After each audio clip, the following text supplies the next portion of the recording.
El día de hoy tenemos un tema que se me volvió a pedir, es un tema, bueno, que ya teníamos ratito que no lo dábamos, pero fue uno de los primeros temas que nosotros dimos, que es precisamente el tema de la diabetes mellitus. Particularmente vamos a hablar de la tipo 2, pero bueno, también sus beneficios son importantes en la diabetes tipo 1. Entonces, podemos manejarlo para diabetes tipo 1, para diabetes tipo 2. Vamos a ver exactamente cuál va a ser nuestro marco referencial para todo esto, ¿verdad? Como ustedes saben, la diabetes es una enfermedad bastante severa y se debe de tratar de manera bueno, así como es una enfermedad multifactorial, debe tratarse de una manera multidisciplinaria. O sea, ¿qué quiere decir? Que tenemos que tratarla de ambos, de muchos ángulos, de muchos ángulos. O sea, no estamos diciendo que con nuestro equipo el paciente necesariamente se vaya a recuperar de la diabetes y quiero aclararlo puntualmente. Sí se puede recuperar una persona de la diabetes, o sea, la diabetes mellitus tipo 2 en particular es reversible si ya se ha demostrado en múltiples formas. Ahora, esa reversión puede también ser parte de nuestro equipo como tratamiento, sí, sí, sin lugar a dudas, ¿verdad? O sea, va a ser mucho, mucho, mucho, muy útil para el tratamiento en la diabetes cuando lo manejamos de manera multifactorial, ¿de acuerdo? Y esto va a ser sumamente importante. Sabemos que la diabetes no es otra cosa sino una elevación anormal de la glucosa en la sangre y sabemos que tiene varias causas, ¿no? No es solo un solo efecto, son varias causas. Y esta enfermedad, bueno, pues se conoce desde tiempos antiquísimos, ¿eh? O sea, déjenme decirles que es una enfermedad que los propios griegos la describen perfectamente. Ellos describían una enfermedad donde los músculos se convertían en orina. El paciente por eso orinaba mucho y se quedaba pues sin músculos, ¿no? Una enfermedad en ese momento bastante, bastante severa, bastante triste, porque pues generalmente se la desarrollaban los niños y estos niños pues no sobrevivían la segunda década de la vida. ¿Qué quiere decir? Que fallecían, tristemente, tristemente, ¿verdad? Y bueno, pues todo eso fue tan fatal que se creó todo, pues toda una cultura de la enfermedad, ¿verdad? Siempre se trató como una enfermedad bastante severa. Hoy ya no es escuchar que una persona tiene diabetes, ya no es necesariamente una condena a muerte, ni mucho menos a muchos problemas. ¿Por qué? Porque desafortunadamente, pues está bastante, bastante diseminada. ¿A qué me refiero? Que desafortunadamente hay muchísimas personas ya a nivel mundial que la desarrollan. ¿Me explico? Allá la revolución industrial se empieza a documentar una enfermedad muy similar a lo que le estaba pasando a los niños, ¿verdad? Pero se desarrollaba en edad adulta. No era tan mortal, no era tan fatal, el paciente podría sobrevivir mucho más tiempo, claro, claro, muy deteriorado, pero podría vivir mucho más tiempo, ¿verdad? Y así fue como se desarrolló lo que conocemos hoy como diabetes tipo 2 o diabetes de adultos, ¿verdad? Mientras que la primera, pues era exclusiva de infantes, por eso se decía diabetes infantil, o sí, o diabetes de niños. Pero aunque se llamen igual, quiero aclararlo, aunque se llamen igual, son enfermedades completamente diferentes. La diabetes tipo 1 es una enfermedad autoinmune donde el sistema inmunitario, nuestro sistema de defensa, destruye las células pancreáticas, las células beta, ¿sí? Las productoras de insulina. Con lo cual, pues lógicamente el paciente deja de producir esta hormona tan importante. ¿Verdad? Entonces, por eso es que el paciente estaba condenado, pues, a muerte definitivamente. No había nada que lo pudiera ayudar. No fue sino hasta entrados ya el siglo pasado, ¿verdad? 1930 más o menos, cuando se empieza a desarrollar insulina, una hormona, ¿verdad? Artificial, de forma exógena para ayudar a ese tipo de pacientes. O sea, tardamos, más, no sé, muchísimos siglos con este tipo de enfermedades bastante severas. En cambio, la diabetes tipo 2 es una enfermedad de orden metabólica. Ahorita vamos a explicar eso.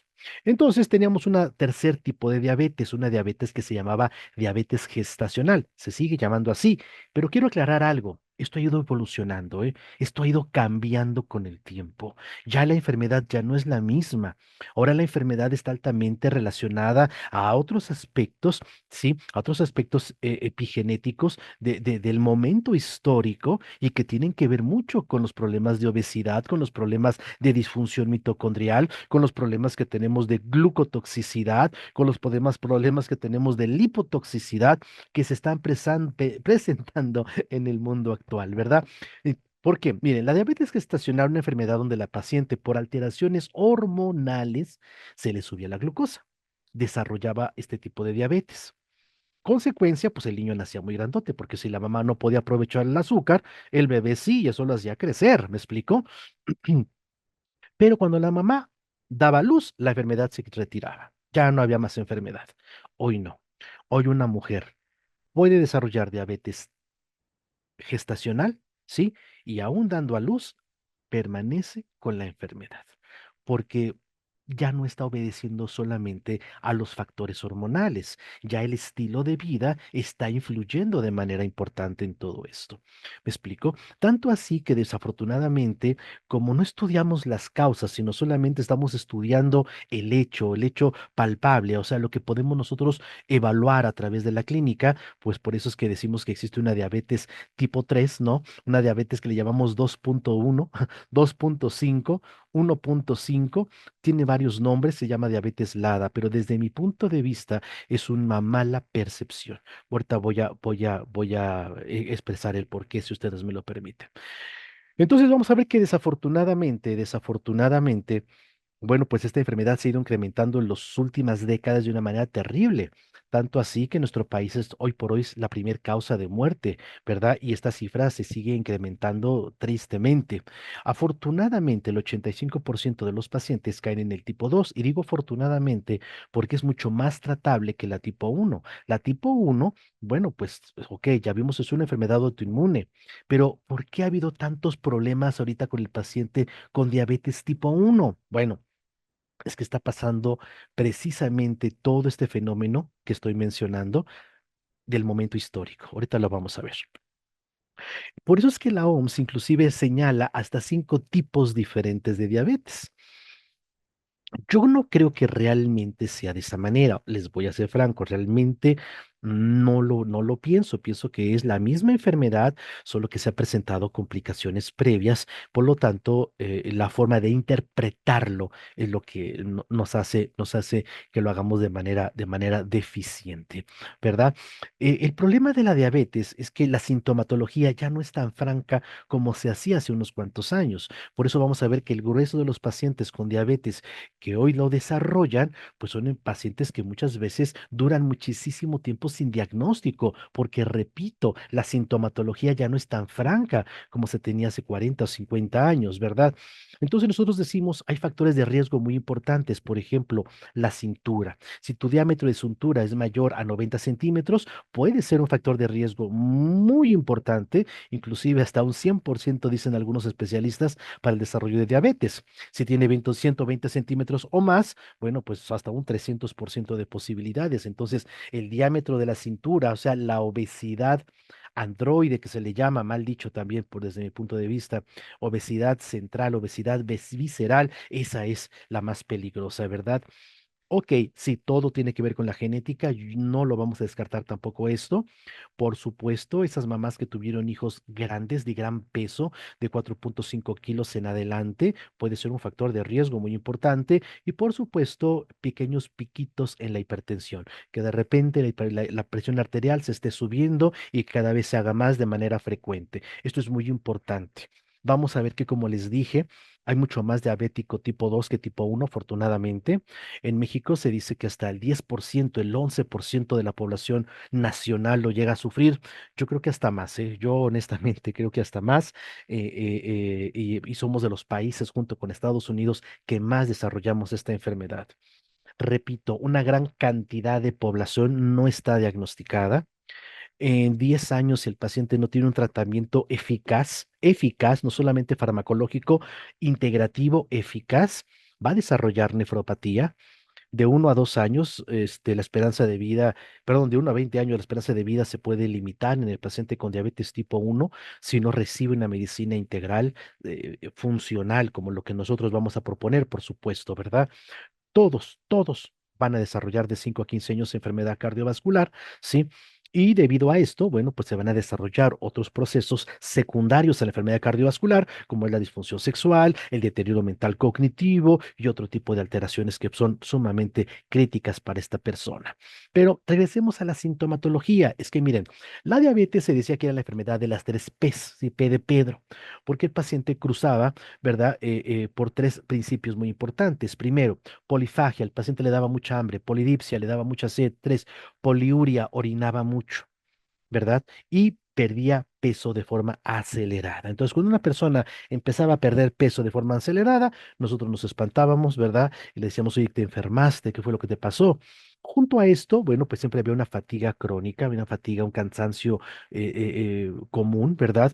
Visión borrosa, porque si el cuerpo está intoxicado; náuseas, mal aliento, dolores de cabeza, etcétera, etcétera, etcétera, ¿no? Todo eso a consecuencia de esta enfermedad. ¿Me explico?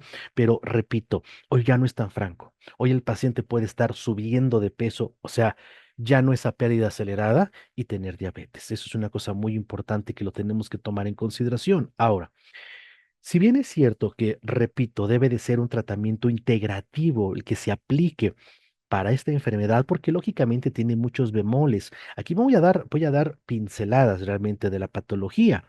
¿Verdad? Yo les comento que si a ustedes les interesan conocerlo más, pues traten de investigarlo a fondo. Realmente hay muchísimas cosas muy interesantes, ¿no? Pero vamos a ver que, por ejemplo, los procesos secundarios son quizás la parte más peligrosa que nosotros debemos de cuidar, y ahí es donde nosotros podemos apoyar mucho y bastante, ¿verdad? Por ejemplo, daño en el riñón, nefropatía, que el paciente está perdiendo sus ojitos, los accidentes cerebrovasculares en general, ¿verdad? Las neuropatías, etcétera, etcétera, etcétera, ¿verdad? Vamos a ver que realmente el diagnóstico hoy ya no solamente es que el paciente tenga una glucosa elevada, ¿no? Hoy para nosotros vamos a ver que se necesitan elementos más contundentes. O sea, glucosa en sangre, mm, bueno, puede cambiar por cualquier cosa, entonces no es tan contundente. ¿Me explico? Por eso para nosotros una hemoglobina glicosilada, ¿verdad? Es examinar la insulina en sangre, la relación entre triglicéridos y colesterol de alta densidad, para nosotros es mucho más importante que solamente estar midiendo glucosa en sangre en ayunas, ¿verdad? Es mucho más importante. La propia glucosa postprandial para nosotros es un factor muy interesante, ¿verdad? Como toda enfermedad metabólica se caracteriza precisamente por ciertas características, ¿verdad? Y a esto se le llamó síndrome metabólico, porque son aspectos clínicos que se comparten, que son parte en común, no solamente de la diabetes, de todas las enfermedades que amenazan la vida. ¿Me explico? Cardiovasculares, obesidad, problemas artríticos, reumáticos, etcétera, etcétera, etcétera. Y esto es sumamente interesante. Para nosotros, la parte más importante es ayudar a mejorar la sensibilidad a la insulina. Cuando ustedes les pregunten, oye, pero a ver, yo tengo diabetes, ¿qué me va a ayudar tu aparato? Ah, mire, el aparato le va a ayudar en muchas cosas que son importantes, pero una de las cosas importantes donde le va a ayudar el aparato en su diabetes es a mejorar la sensibilidad a la insulina. Esto es muy importante saberlo y voy a explicar por qué. Fíjense ustedes que el síndrome metabólico, que repito, son características clínicas que tienen en común todas las enfermedades metabólicas, pero se descubre precisamente con la diabetes tipo 2. En la diabetes tipo 2 nosotros decíamos que el problema es que no había suficiente insulina por parte del páncreas, o que esta era de mala calidad. Y entonces yo me pregunto y les pregunto a ustedes, creo que todos tenemos una persona conocida cercana que sufre de diabetes. Estaremos de acuerdo, ¿verdad? Permítame. Hablo todo el día, se me seca la boca. Bueno, ahora bien, ese paciente cercano tuyo, o si tú mismo tienes diabetes, ¿cuándo se te ha medido la insulina en sangre? ¿Cuándo te has hecho pruebas de insulina en sangre? Y probablemente la respuesta sea nunca. ¿Por qué? Pues porque nosotros no revisamos la insulina, revisamos la glucosa. Entonces la pregunta es, si yo no estoy evaluando los niveles de insulina, ¿por qué digo que le hace falta insulina al paciente con diabetes? ¿Me explico? Peor aún, ¿por qué le doy tratamientos para estimular la producción de insulina si el problema no es ese? Cuando nosotros le empezamos a medir la insulina en sangre al paciente con diabetes, pues nos llevamos una sorpresa inmediata, que esa personita tenía tanta insulina como una persona normal. Entonces la pregunta es, bueno, entonces, ¿qué pasa ahí? Pues lo que pasa, lo que sucede es que el paciente no es de que no tenga insulina, sino que el cuerpo no la puede ocupar. Ya este fenómeno se le llama resistencia a la insulina. ¿Me explico? ¿Qué quiere decir? Que sí se está produciendo insulina, pero no se está acoplando adecuadamente el receptor, ¿de acuerdo? Y esto lógicamente va a ocurrir a consecuencia principalmente a ciertas alteraciones que hay en la membrana celular. Entonces el problema no es que no haya insulina, el problema es que no se está ocupando adecuadamente en el receptor de membrana. Entonces yo repito, ¿por qué entonces? ¿Sí? Le estamos dando tratamientos que estimulan la liberación de la insulina, tolbutamida, glibenclamida, etcétera, ese tipo de medicamentos tan espantosos. O sea, es como si la licuadora tú la dejaras prendida todo el día. ¿Qué pasa? Pues termina por quemarse, ¿no? Pues lo mismo le pasa a las células pancreáticas. Empiezan a producir y a producir y a producir y a producir insulina y resulta que se acaba la insulina. Sí, se agota la reserva funcional celular. Así es como sucede en todas las glándulas. ¿Me explico? Y entonces ahora sí, de verdad, el paciente ya no está produciendo insulina. Y cuando le hacen pruebas, dicen, ay, mira, no tiene insulina, pero empezó de forma muy adulta. Pues entonces es como una combinación entre la tipo 1 y la tipo 2. Por eso se llama diabetes 1.5. Una tontería muy grande, precisamente porque no fue el principio, ¿verdad? Es lo que está pasando. Entonces, una de las cosas que va a hacer el equipo, ponme mucha atención, es mejorar el potencial de membrana celular, mejorando la donación de electrones y, lógicamente, eso por un lado. Por otro lado, mejora la formación de nuevas fibras musculares. Esto es muy importante porque entre mayor cantidad de fibras musculares, mayor cantidad de células, mayor cantidad de células nuevas, mayor cantidad de receptores para la insulina. Por eso el ejercicio juega un papel muy importante en la diabetes. Me explico, ¿verdad? Ahora, fíjate bien, segundo principio que vas a decir. Muy bien, el equipo le va a ayudar a mejorar la sensibilidad a la insulina. Y segundo, ayuda a combatir un efecto muy peligroso en la diabetes que se llama glicolización de proteínas. Voy a explicarlo. ¿Qué le pasa a toda la glucosa, toda esta glucosa que no puede entrar a la célula? Se queda en la sangre a una temperatura de 37 grados centígrados? Muy bien. Estas moléculas de glucosa se empiezan a unir unas a otras, formando una cosa que llamamos polímeros gigantes, ¿verdad? Estos polímeros gigantes les llamamos así productos de glicolización avanzado. Estos productos de glicolización avanzado, ¿verdad? Que es así como caramelo, porque realmente eso es lo que es. Si tú hiciste caramelo, solamente necesitaste azúcar y calor para poderlo hacer. Bueno, pues este como caramelo que se produce, ¿verdad? Es parte de una reacción química, que es la reacción de Maillard, la glicólisis anaerobia no enzimática, se van pegando en las proteínas, se van pegando en las proteínas y la desnaturaliza. Estos productos de glicolización avanzada son los que dañan el ojito del paciente, por eso el paciente tiene retinopatía.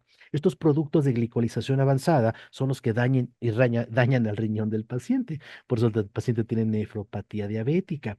Estos productos de glicolización avanzado dañan al sistema nervioso, por eso el paciente tiene neuropatía diabética, ¿verdad? O el endotelio vascular y por eso se complica en enfermedad cardiovascular, ¿de acuerdo? Esa es la parte. Bueno, el equipo ayuda a minimizar el efecto producido por los productos de glicolización avanzada, o sea, el efecto de las llamadas proteínas de glicolización, que es lo que genera los efectos secundarios. Esta acumulación de proteína glicolizada, pues es precisamente el daño que se está sufriendo de forma secundaria por la enfermedad. Y esto es lo que se detiene a través de activar mecanismos antioxidantes importantes como por ejemplo la formación de glutatión. Esto es muy importante. Entonces, Entonces, nuestro equipo va a ser muy interesante porque va a activar muchos mecanismos que son importantes. Pero para toda esa gente nueva, ¿y qué es lo que hace y de dónde viene todo esto del equipo? Bueno, déjame decírtelo rápidamente. Nuestro equipo es una tecnología híbrida que lógicamente esta tecnología en su momento inclusive fue hasta patentada, me explico, ¿verdad? ¿Por qué? Pues porque se trabaja con un polímero que es mucho más caro que el oro, ¿verdad? Y aunque lógicamente ya se tiene muchísimos años estudiando y trabajando en la medicina con los fenómenos que se producen, nunca antes se habían puesto en un solo equipo trabajándolos de forma sinérgica, ¿verdad? Uno que es el infrarrojo lejano, ¿verdad? Y otro el calor de la diatermia profunda. Ambos, repito, han sido ocupados por mucho tiempo en la medicina, pero trabajarlos juntamente, eso es lo interesante. Perdón. Vamos a ver que nuestro equipo es sumamente interesante porque puede adaptarse a las condiciones necesarias de trabajo terapéutico a nivel profesional, semiprofesional o inclusive completamente empírico. ¿Qué quiere decir? Que el equipo se puede utilizar de una y de mil formas. Esa es la parte más importante que quiero que nosotros lo sepamos.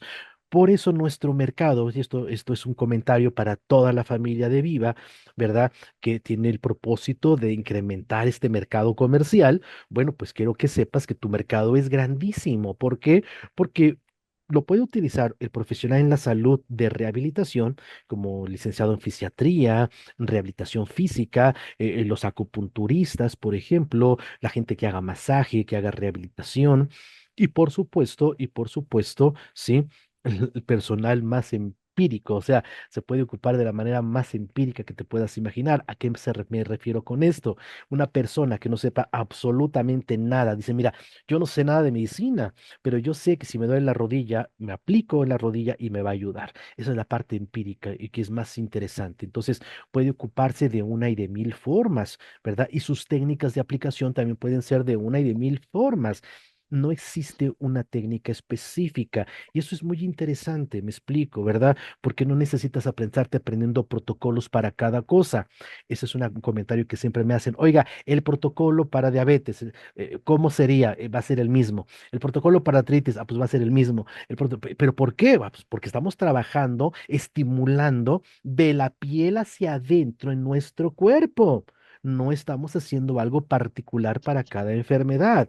Esa es una cosa que nosotros lo tenemos que saber. Eso es una gran ventaja. Eso es una gran ventaja. Me explico. ¿Por qué? Pues porque no requiere mayor conocimiento.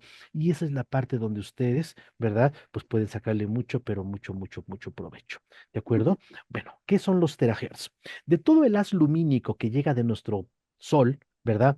Una de las franjas más grandes que existen, de las longitudes de onda con más amplitud que tienen, pues es precisamente el infrarrojo, que es parte de la luz invisible. ¿Me explico? Bueno, este infrarrojo ha sido utilizado por ya muchísimas décadas, ¿verdad? En beneficio de la humanidad. Hay muchísimos, pero muchísimos beneficios, ¿verdad? Ve- Realmente el uso el infrarrojo, pues estaba el otro día, yo estaba yo analizando, ¿no? En qué área de la vida del ser humano no se usa y no pude encontrar una donde no se usara, ¿no? El infrarrojo. Dije, la arquitectura, no, no, no, ya hay medidores de distancia a través de infrarrojo, por ejemplo, ¿no? Para sacar las distancias de un cuarto, por ejemplo, las medidas de un cuarto, sin que tengas que estar utilizando el flexómetro, por ejemplo, ¿no? ¿En qué otra cosa no se utilizaba el infrarrojo? Dije, Dios mío, creo que no encontré. Dije, bueno, ya lo sé, los que hacen cocina, ¿no? Por ejemplo, ¿no? En los chefs, ah, no, ¿qué crees? Que tienen termómetros de infrarrojo ya, ¿no? Ya no es necesario ponerles el termómetro a la comida, se mide con infrarrojo y ya sabemos a qué temperatura está el pollo o está eso que se metió al horno. Entonces, no hay en este momento, creo yo, a menos que alguien me ayude y me diga, no, Raúl, sí, ayuda, sí, en esta parte no se usa el infrarrojo, ¿verdad? Bueno, pero yo que lo estaba tratando de analizar, pues no pienso que exista una materia donde el infrarrojo no juegue un papel muy importante. por lo menos en la salud, como la conocemos, juega un papel sumamente importante. El infrarrojo tiene una densidad tan grande que para poderla estudiar, para poderla manejar y para poderla aplicar, se ha dividido en infrarrojo A, B y C. Pero para nosotros en medicina, para fines prácticos, simplemente ocupamos dos términos: el infrarrojo cercano, ¿verdad? O proximal, y el infrarrojo lejano o distal. Esas lámparas con filamentos de tungsteno, ¿verdad? Esas lámparas rojas que se utilizan mucho en la rehabilitación, ¿verdad? Para ayudar a desinflamar. Ese es el infrarrojo cercano o proximal. Muy interesante, ¿verdad? Eso ha hecho muchísima literatura científica de apoyo. El infrarrojo lejano distal tiene características un tanto diferentes, mientras que el primero solamente puede penetrar 1 centímetro después de nuestra piel, lo cual no está mal, me explico. No es que algo que un tratamiento infrarrojo sea malo de ninguna manera. Digamos que la diferencia es que el infrarrojo lejano o distal puede penetrar, ¿sí? Hasta 6 centímetros, inclusive hasta 8 centímetros después de nuestra piel. Y esa es una gran ventaja porque el infrarrojo se difunde muy bien en agua. Entonces, entre más penetrado sea el estímulo, mayor difusión va a tener o mayor dispersión va a tener en todo nuestro cuerpo. Hagan de cuenta que es como una pirámide, ¿verdad? Que está entrando y que el efecto, ¿verdad? Se expande por la parte de todo, la dimensión de la superficie de nuestro cuerpo, porque el 70% de nuestro cuerpo pues es agua. Ahora bien, en esta franja del infrarrojo lejano, juntito a las microondas, pegadito a las microondas, en la parte extrema, ¿verdad? Del infrarrojo, se ha descubierto una franja muy interesante que se les ha dado el nombre de terahertz, ¿verdad? Los terahertz son parte del infrarrojo lejano, pero en términos prácticos, de acuerdo a lo que he estado mencionando, tienen una ventaja superior. Pueden penetrar de 10 a 12 centímetros después de nuestra piel. Eso los convierte en algo sumamente interesantes. ¿Por qué? Porque de hecho ya en la actualidad se está haciendo trabajos de termografía, ¿verdad? Que quiere decir que ahora ya no estamos utilizando, por ejemplo, ultrasonido para ver el interior del cuerpo, se hace con terahertz, ¿verdad? Termografía por terahertz y es mucho más preciso, menos costoso, menos invasivo que una resonancia magnética, que una tomografía axial computarizada, la termografía por terahertz, sumamente interesante. Entonces, desde este punto de vista, bueno, pues vamos a ver que tenemos grandes ventajas entonces con los terahertz. A lo largo de la vida del ser humano, ¿verdad? El calor siempre ha jugado un papel muy importante. ¿Por qué? Porque genera muchos efectos que muchos de ellos nosotros no los conocíamos y por eso mucho la terapia de calor, ¿verdad? Ha sido menospreciada inclusive hasta por profesionales en la salud, porque dicen, bueno, es que sí, calienta, sí, sí, sí, y eso hace que se dilate nuestras arterias, que haya mejor flujo sanguíneo. En parte es muy cierto, o sea, también eso es una gran verdad, ¿verdad? Entra el calor, se activan una cantidad de mediadores endoteliales, como por ejemplo la histamina, como por ejemplo el óxido nítrico, y hay mucho mayor vasodilatación, mejor oxigenación, pero déjenme decirles que eso no puede solamente soportar el por qué se generan tantos beneficios cuando nosotros aplicamos un producto como lo que estamos teniendo nosotros. Porque recordemos que nuestro equipo no es un equipo que tenga un solo efecto, o sea, está combinando dos fenómenos, el fenómeno lumínico y el fenómeno térmico, ¿verdad? Y en conjunto, bueno, pues es lo que hace una sinergia sumamente interesante.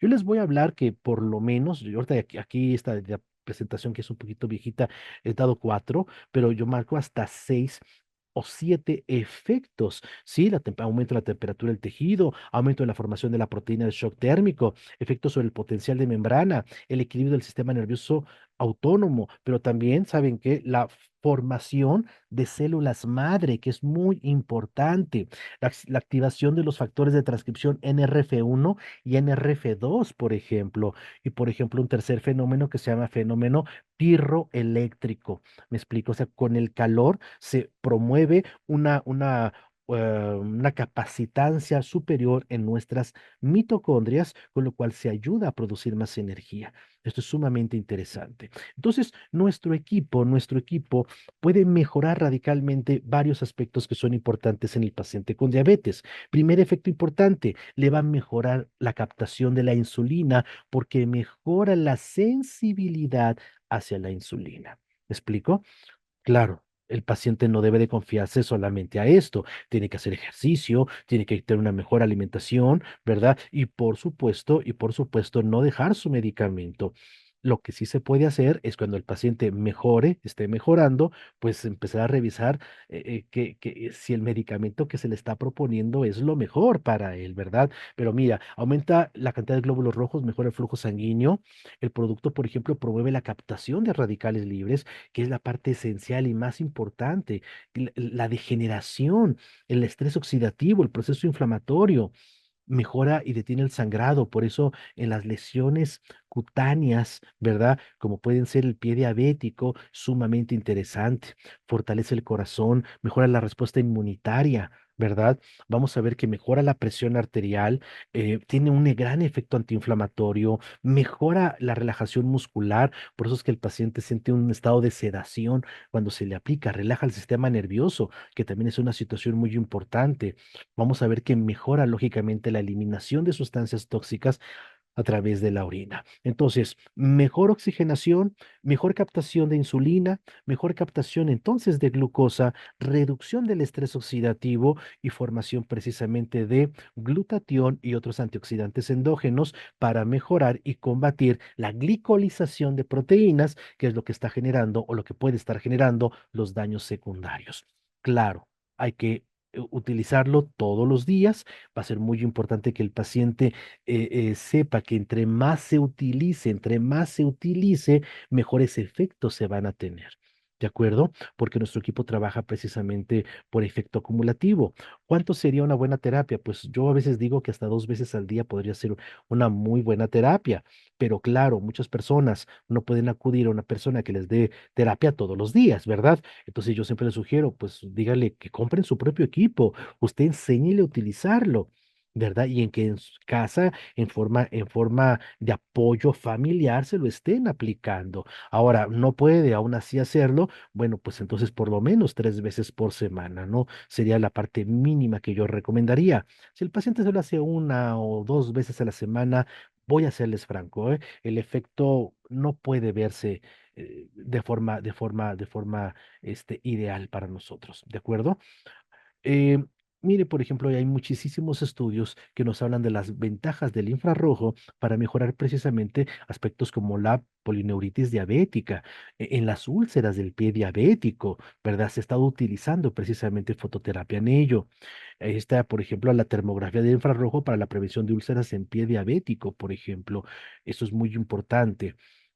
¿Cómo vamos a utilizar el equipo? Yo les voy a dar una técnica que es la mía, que es una técnica muy sencilla, muy fácil de aplicar, ¿verdad? Y que lo pueden utilizar como método central para cualquier patología. Primero, el equipo se debe utilizar con la menor cantidad de ropa posible. Es mejor que se pegue directamente hacia la piel. Entonces, por la parte frontal, vamos a empezar a hacer una cosa que yo llamo el precalentamiento, ¿sí? Vamos a empezar a dar pequeños círculos por todo el cuerpo sobre el paciente, desde la cabeza hasta los pies y nos venimos de regreso. Esto aproximadamente de unos 5 a unos 15 minutitos, digo, para que vayan ustedes contando de cuánto tiempo es una terapia ideal. ¿Verdad? Lo mismo lo vamos a hacer, pero ahora por la parte posterior, ¿verdad? Lo vamos a hacer por la parte de la espalda. De igual manera, ¿verdad? Desde las pies hasta la cabeza, pequeños ochos, ¿verdad? En forma circular, ¿sí? De 5 a 15 minutitos. Si hiciéramos el tiempo menor, ya llevaríamos hasta ahí 10 minutos.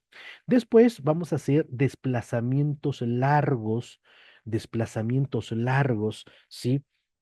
Rectos sobre el cuerpo, ¿verdad? Desde la cabeza, forma recta por toda la espalda, por el frente, ¿verdad? Las piernas, por supuesto, tórax, etcétera. ¿De acuerdo? de 10 a 20 minutitos. Si nosotros contabilizamos el tiempo mínimo, pues ya llevaríamos ahorita 20 minutitos. ¿Estarán de ustedes de acuerdo conmigo? Ahora bien, después vamos a irnos a aplicar en punto fijo. ¿Qué es el punto fijo? Bueno, punto fijo es la zona de conflicto. Si duele la rodilla, si duele la espalda, si duele el hombro, si duele la cadera, y ahí le vamos a dar otros 10 minutitos. Entonces ya tenemos 30 minutitos como mínimo, ¿verdad? 30 minutitos como mínimo. En el caso de la diabetes, yo les voy a dar un consejo. Denle una buena terapia, un ratito. Ubíquense en los riñones, no solamente para estimularlos y protegerlos, sino porque ahí también, dice la medicina china, se guarda la energía vital, ¿no? La energía de vida. Ahí sería muy útil aplicárselo al paciente con diabetes. Unos 10 minutitos. Entonces, pues ya tenemos por lo menos 30 minutitos. Yo recomiendo siempre cerrar el tratamiento, ¿verdad? Dando pequeños giros en la planta de los pies y en las palmas de las manos. Ahí, independientemente de que tengamos una cantidad importante de receptores nerviosos, que sean mapas, ¿verdad? Porque ahí tenemos unos mapas muy importantes de microsistemas, ¿verdad? Que representan a todo nuestro cuerpo, ahí se encuentran unos puntos muy especiales, dice la medicina china, que se llaman pacuás, ¿no? Y estos pacuás son grandes centros energéticos para todo nuestro cuerpo. Entonces, yo así cerraría una terapia para un paciente con diabetes. Repito, habría que hacerla por lo menos 2 veces al día, sería muy ideal, o por lo menos una vez diario, o ya mínimo 3 veces por semana. Voy a ver algunos casos interesantes que les pueden ayudar para que vean ustedes cómo puede mejorar, ¿verdad? La cicatrización en una persona con diabetes. Miren, aquí tenemos un paciente que se quemó y en tan solo 20 minutos después de la quemadura, 20 minutos de aplicación, y podemos ver cómo mejoró sustancialmente. Hubo mejoría sustancial, ¿verdad? Entonces, en un pie con un pie diabético, ¿verdad? Una herida diabética, esta sí es una herida diabética, pueden verla ustedes solamente utilizando el equipo, su poder regenerativo.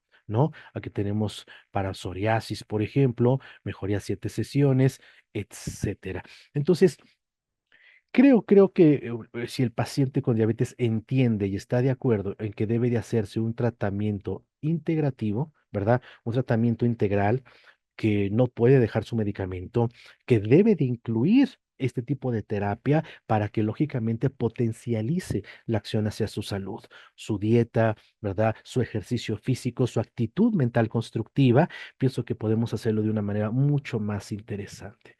¿Qué les parece, no? Entonces, claro que cualquier enfermedad puede verse ayudada con nuestro equipo y si nosotros tenemos bien claro en qué le vamos a poder ayudar. Mejore su captación de glucosa, evite la glicolización de proteínas, mejore la respuesta del sistema inmunitario, mejore la respuesta del sistema antioxidante principalmente y mejore, por supuesto, la inflamación general del cuerpo.